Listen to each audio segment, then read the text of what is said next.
Hello hi. അപ്പോൾ big boss കാണുന്ന എല്ലാ സുഹൃത്തുക്കൾക്കും എൻ്റെ ചാനലിലേക്ക് സ്വാഗതം. നമ്മളിപ്പോൾ 4-5 വീഡിയോ അടുപ്പിച്ചിടുന്നുണ്ട്. വ്യൂസ് വളരെ കുറവാണ്. എങ്കിൽ പോലും നമ്മൾ വീഡിയോ ഇനിയും ചെയ്തുകൊണ്ടേയിരിക്കും. കാരണം നമുക്ക് ഒരു വീഡിയോ ചെയ്യാനുള്ള ഒരു ആഗ്രഹവും പിന്നെ നിങ്ങൾക്ക് ഇതിനെക്കുറിച്ച് കുറച്ചും കൂടി ഒരു ഡീറ്റെയിലിംഗ് കാര്യങ്ങളൊക്കെ എത്തിച്ചേരുക എന്നുള്ളതാണ് ഞാൻ ഉദ്ദേശിക്കുന്നത്. അപ്പോൾ എല്ലാവരും സബ്സ്ക്രൈബ് ചെയ്യുക, ഷെയർ ചെയ്യുക, കമൻറ്റ് ചെയ്യുക. വളരെ കുറവാണ് നമുക്ക് എന്ത് വീഡിയോസ് കാണുന്ന ആൾക്കാർ. അപ്പോൾ അതുകൊണ്ട് കുറച്ചെങ്കിലൊക്കെ ഒന്ന് സഹകരിച്ച് എന്നോട്. ഓക്കെ.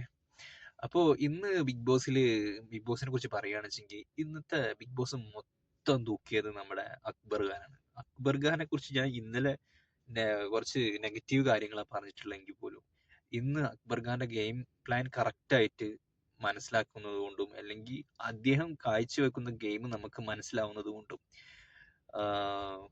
നമുക്ക് ഒരു ഗെയിമർ എന്ന നിലക്ക് നമുക്ക് അക്ബർ കുറച്ചും കൂടി മുന്നോട്ട് വന്നിട്ടുണ്ടെന്ന് തോന്നുന്നു. മുന്നോട്ട് വന്നിട്ടുണ്ട്. പിന്നെ അക്ബറിന്റെ ഗെയിം ഭയങ്കര എവിഡന്റ് ആണ്. പറഞ്ഞ് ഗെയിം കളിക്കുന്ന ഒരാൾ എന്ന് പറയുന്ന ഒരു സീസണിലെ ഏറ്റവും വ്യത്യസ്തമായിട്ടുള്ള ഒരു ഗെയിം പ്ലാൻ ആണ് അക്ബറിൻ്റെത്. അതെനിക്ക് നന്നായിട്ട് ഇഷ്ടപ്പെട്ടു. കാരണം പ്രേക്ഷകനുമായിട്ട് കണക്ട് ചെയ്യുക, ആ കണ്ടന്റ് ബിഗ് ബോസ് നമ്മുടെ കയ്യിലേക്ക് എത്തിക്കുക എന്നുള്ള പറയുന്ന ഒരു സംഭവമുണ്ട്. അത് കറക്റ്റായിട്ട് കിട്ടുന്നുണ്ട്. കാരണം അക്ബർ ആയിക്കോട്ടെ, അപ്പാനി ശരത്ത് ആയിക്കോട്ടെ, നമ്മുടെ ഷാനവാസ് ആയിക്കോട്ടെ, ഇവരൊക്കെ കുറച്ചും കൂടി എവിഡന്റ് ആയിട്ട് നിൽക്കുന്നുണ്ട്. പിന്നെ നമ്മുടെ നിവിന്റെ കുറച്ച് എന്റർടൈൻമെന്റും ഗിസൈലിന്റെ കുറച്ച് ആൾക്ക് ആക്സെപ്റ്റ് ചെയ്യാൻ പറ്റാത്ത കുറെ കാര്യങ്ങളും ഒക്കെ അങ്ങനെയൊക്കെ വെച്ച് നോക്കുമ്പോൾ നമുക്ക് അവരൊക്കെ ഇന്ന് കുറച്ചും കൂടി മുന്നോട്ട് വന്നിട്ടുണ്ട് എന്നുള്ളതാണ് പറയാനുള്ളത്. അപ്പോൾ അക്ബറിനെ കുറിച്ച് പറയാം. അക്ബറിലേക്ക് വരാം നമുക്ക്. അക്ബറിന്റെ ഗെയിം പ്ലാൻ എന്ന് പറയുന്നത് തനിക്ക് ശത്രുവായിട്ട് അല്ലെങ്കിൽ തനിക്ക് കുറച്ചും കൂടി സ്ട്രോങ്ങസ്റ്റ് പ്ലെയർ ആയിട്ട് തോന്നുന്ന ഒരാളെ മുൻനിർത്തിയിട്ട് ഗെയിം കളിക്കുക എന്നതാണ് അക്ബർ ചെയ്യാൻ പോകുന്നത്. അപ്പോൾ അക്ബർ ആദ്യം തന്നെ ഈ വലിയ ഈ ഓപ്പോണന്റ് ആളുകളെ ഫസ്റ്റ് അടിച്ചിടുക. അതായത് പ്രേക്ഷകരുടെ മനസ്സിലേക്ക് എത്തണക്കാട്ടി മുമ്പേ അവരെ ഔട്ട് ചെയ്യുക എന്നുള്ളതാണ് അക്ബർ ഉദ്ദേശിക്കുന്നത്. അത് തന്നെയാണ് അപ്പാനി രവിക്കും മനസ്സിലായിട്ടുള്ളത്. പക്ഷെ അപ്പാനി രവി വേറൊരു ട്രാക്ക് പിടിക്കാനുള്ള ഒരു ശ്രമത്തിലാണ്. പക്ഷെ അക്ബറിന്റെ മുമ്പിൽ കുറച്ചും കൂടി ഡോമിനേറ്റ് ആയിട്ട് നിൽക്കുന്നത് അക്ബറാണ്. അപ്പൊ അതുകൊണ്ട് കുറച്ചും കൂടി വോയിസ് അപ്പാനി രവിക്ക് കുറച്ച് കുറവാണെന്ന് തോന്നുന്നുണ്ട്. അപ്പോൾ ഇതില് മെയിൻ നമുക്ക് ബിഗ് ബോസ് കാണുമ്പോൾ തന്നെ മനസ്സിലാവും, ഓരോ കാര്യങ്ങളും ടെസ്റ്റ് ചെയ്യാനും അല്ലെങ്കിൽ സംസാരിച്ച് നിൽക്കാനും അല്ലെങ്കിൽ തമാശക്ക് തമാശ പറയാനും പിന്നെ ഫിസിക്കൽ ഗെയിമിൽ കൂടുതൽ പോയിന്റ്സ് എടുക്കാനും ഇങ്ങനൊക്കെ എല്ലാ ഗുണഗണങ്ങളും ഉള്ള ഒരാളാണ് നമ്മുടെ അക്ബർ. അപ്പോൾ അക്ബറിന് കുറച്ചും കൂടി മുന്നോട്ട് പോകാനുള്ള ഒരു വലിയ ചാൻസ് ഉണ്ട്. അപ്പോൾ അക്ബർ അത് ഫോളോ ചെയ്യുകയാണെന്ന് വെച്ചെങ്കിൽ നല്ലൊരു ഗെയിമർ ആവും. പക്ഷെ അക്ബറിന്റെ വായ ഇന്നലത്തെ സംഭവിച്ചതുപോലെ ഇനിയും അങ്ങനത്തെ ഒരുപാട് കാര്യങ്ങൾ അക്ബറിന്റെ കയ്യിൽ നിന്ന് വരും. കാരണം അക്ബർ അഗ്രസീവ് അല്ലെങ്കിൽ പോലും അക്ബറിന് ഒരു ഇറിറ്റേഷൻ ഫീൽ ഉണ്ട്. ആ ഇറിറ്റേഷനിൽ വായന്ന് വരുന്നത് എന്താന്നുള്ളത് അക്ബറിന് കൺട്രോൾ ചെയ്യാൻ പറ്റാത്ത ഒരു കാര്യമാണ്. അപ്പൊ അതുകൊണ്ട് അക്ബർ കുറച്ചും കൂടിയും എന്തെന്ന് പറയാ കൈവിട്ടു പോകാൻ സാധ്യതയുണ്ട്. നേരെ മറിച്ച് അപ്പാനി രവിയുടെ കാര്യത്തിൽ വന്നു കഴിഞ്ഞാല് അപ്പാനി ശരത്തിന്റെ കാര്യത്തിലേക്ക് വന്നു കഴിഞ്ഞാല് അപ്പാനി ശരത്ത് ഒരു ഗെയിമറൊക്കെ തന്നെയാണ്. നമുക്ക് മനസ്സിലാവുന്നുണ്ട് ഞാനൊരു ഒറിജിനൽ ആണെന്ന് കാണിച്ചുകൊണ്ട് തന്നെ കളിക്കുന്നത്. അപ്പൊ ഇവിടെ എനിക്ക് ആരോടും ഒരു ബോണ്ടിങ് ഒരു കാര്യമില്ല. അത് അക്ബറും അപ്പാനി ശരത്തും കൂടി പറയുന്നുണ്ട്. നമ്മൾ 1-1 വന്നു കഴിഞ്ഞാല് നമ്മൾ രണ്ടാളും അടിക്കും, അങ്ങോട്ടും ഇങ്ങോട്ടും അടിക്കും. അതുവരെ നമ്മൾ എന്ത് ചെയ്യും, ഒപ്പം നിൽക്കും എന്നുള്ള ഒരു കാര്യം പറഞ്ഞിട്ടുണ്ട്. അപ്പൊ അത് കാണുമ്പോൾ നമുക്ക് പ്രേക്ഷകർക്ക് ഓക്കെയാണ്, കുഴപ്പമില്ല. അപ്പൊ ഇവര് രണ്ടാളും ഒരുമിച്ച് ഒരു ഇതിൽ വന്നു കഴിഞ്ഞാല്, ഒരു ഗ്രൗണ്ടിൽ വന്നു കഴിഞ്ഞാല് ഇവർ തമ്മിൽ മത്സരിക്കും എന്നുള്ള കാര്യം മനസ്സിലായി. പക്ഷെ എന്നാലും ഒരു ഗ്രൂപ്പിസം ഇപ്പൊ തന്നെ സ്റ്റാർട്ട് ചെയ്യണോ എന്നുള്ള കാര്യത്തിലും ചെറിയ ഡൗട്ട് ഉണ്ട്. പക്ഷെ അത് കുഴപ്പമില്ല. ഒരു ഗ്രൂപ്പ് ഇല്ലാതെ അല്ലെങ്കിൽ ഒരു സാധനം വർക്ക് ചെയ്യാതെ ഒരാളെ സ്ക്രൂ ചെയ്യാതെ ഒരു കാര്യം മുമ്പോട്ട് പോകില്ല എന്നുള്ള ഒരു ലക്ഷ്യം അവിടെ നിൽക്കുന്നത് കൊണ്ട് നമുക്ക് അങ്ങനെ ഒരു ഗ്രൂപ്പ് പാടില്ല എന്ന് പറയാൻ പറ്റില്ല. അങ്ങനത്തെ ഒരു അവസ്ഥയാണ് ഇപ്പോൾ ഉള്ളത്. അപ്പോൾ ബാക്കിയുള്ള കണ്ടസ്റ്റൻസ് ഒക്കെ ഇന്ന് എവിടെ എവിടെ ഉണ്ടോന്ന് ചോദിച്ചാൽ ഇല്ല. ഇന്ന് ഫസ്റ്റ് തുടങ്ങുമ്പോൾ തന്നെ നമ്മുടെ മറ്റേ രേണു സുധി അവര് ഒന്ന് ഒച്ചയെടുത്ത് ഞങ്ങൾ സ്ത്രീകൾക്ക് വേണ്ടിയാണ് എന്നൊക്കെ പ്രതിനിധീകരിച്ചാണ് ഞാൻ വന്നിട്ടുള്ളത് എന്നൊക്കെ പറയുമ്പോൾ അനുമോള് കറക്റ്റായിട്ട് ഒരു മറുപടി പറയുന്നുണ്ട്. അത് ഇയാൾ സ്വീകരിക്കുന്നുണ്ടോ ഇല്ലയെന്നൊന്നും അറിയില്ല. പക്ഷെ കറക്റ്റായിട്ട് ഒരു മറുപടി പറയുന്നുണ്ട്. നിങ്ങൾക്ക് വേണ്ടിയിട്ട് വിധവകൾക്ക് വേണ്ടിയിട്ടോ അല്ലെങ്കിൽ സ്ത്രീകൾക്ക് വേണ്ടിയിട്ടോ അല്ല മത്സരിക്കാൻ നിങ്ങൾ സ്വന്തമായിട്ട് ഗെയിം കളിക്കില്ല, മറ്റുള്ളവരെ പേരും പിടിച്ചിട്ട് കളിക്കില്ല എന്ന് പറയുന്നത് അതൊരു ഓക്കെയാണ്.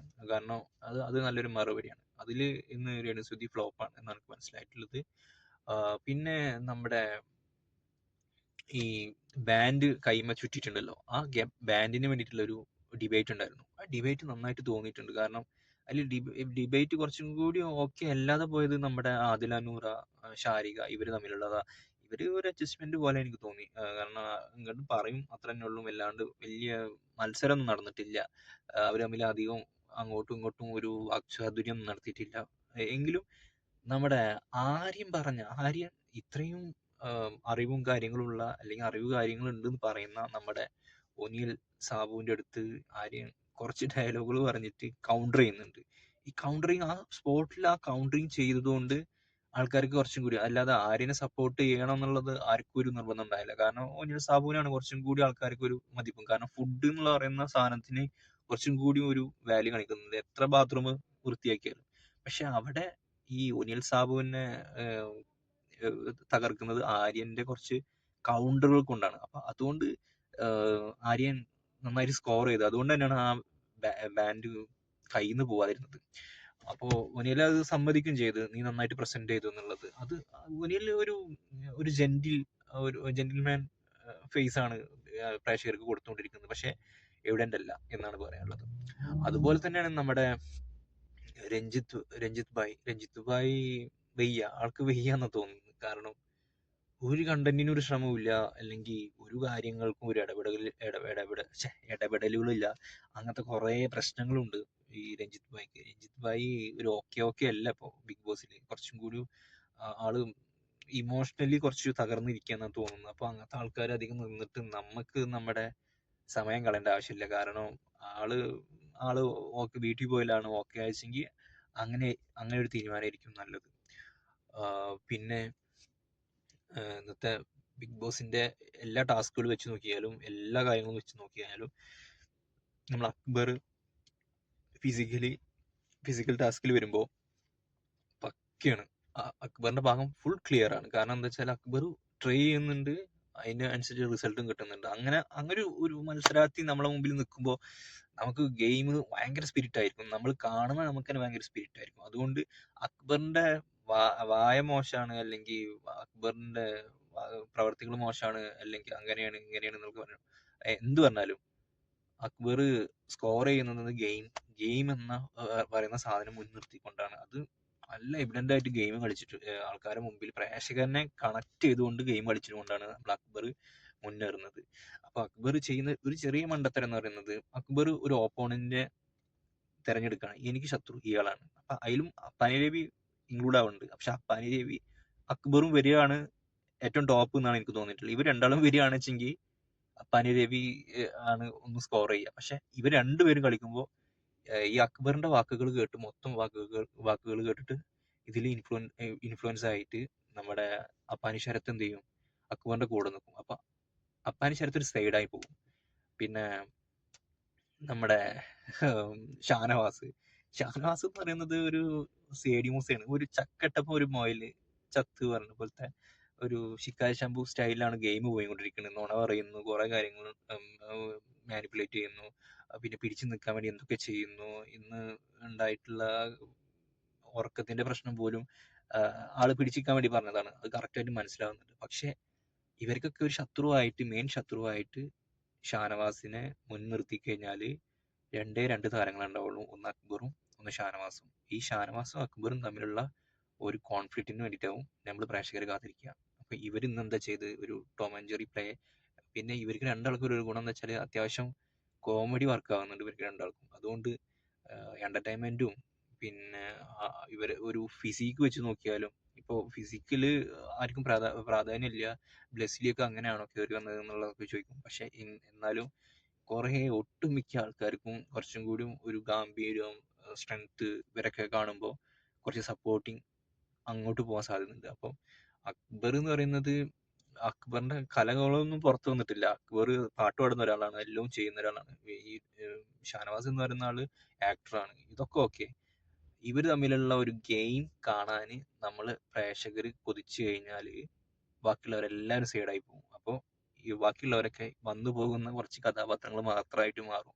അപ്പൊ ബിഗ് ബോസ് ഇപ്പൊ തന്നെ എന്ത് ചെയ്യണം, ബിഗ് ബോസ് ചെയ്യണമെന്നല്ല, ഇപ്പൊ തന്നെ എന്ത് ചെയ്യണം, എല്ലാരും ഒന്നുകൂടി ഉണർത്തണം.